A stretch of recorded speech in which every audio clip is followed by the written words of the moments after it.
Growing up, science fiction has always been the one genre that endlessly enthralled me and inspired me to do my very best and make the most impressive tinfoil robo or baking soda volcano for our next science fair.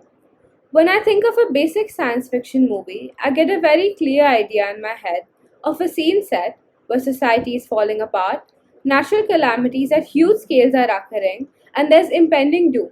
And immediate action must be taken to prevent or to stop this.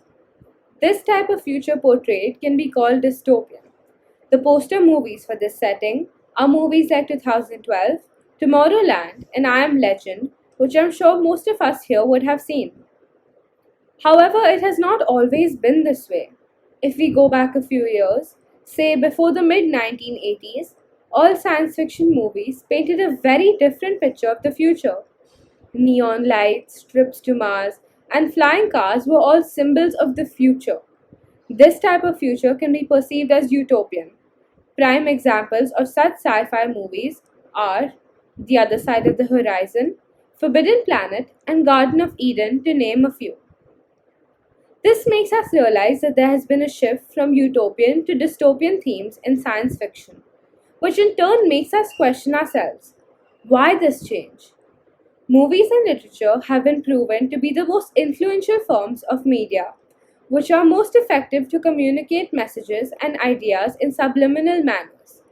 This makes us realize that this shift in themes has most definitely had an impact on mentalities of the generations who have been witness to this shift. Generations prior to this shift were fed the idea that regardless of their actions, they would move towards a utopian and perfect future, which perhaps led to them not realizing the consequences of their ignorance and lack of awareness with respect to molding their future. This shift roughly occurred in the mid 1980s. The generation succeeding the shift, the Gen Y, popularly called the Millennials, and the Gen Z, have both been called generations for change and have given birth to pioneers for change and action.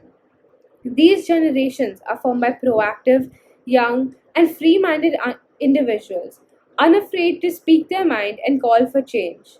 These are the generations working to better the future by preventing making mistakes that would harm their future and resolving and untying the knots of mistakes made by the past generations. They are the ones fighting against climate change, social injustices, and battling hard to improve the future we make for ourselves. This shift in themes has been a waking call for our sleeping consciousness and has helped us realize that we indeed do mold our own future and we shall be the change we wish to see and rise like a phoenix from the ashes of our dystopian world and fly into a sky full of utopias. After all, utopias are built and not stumbled upon by happenstance.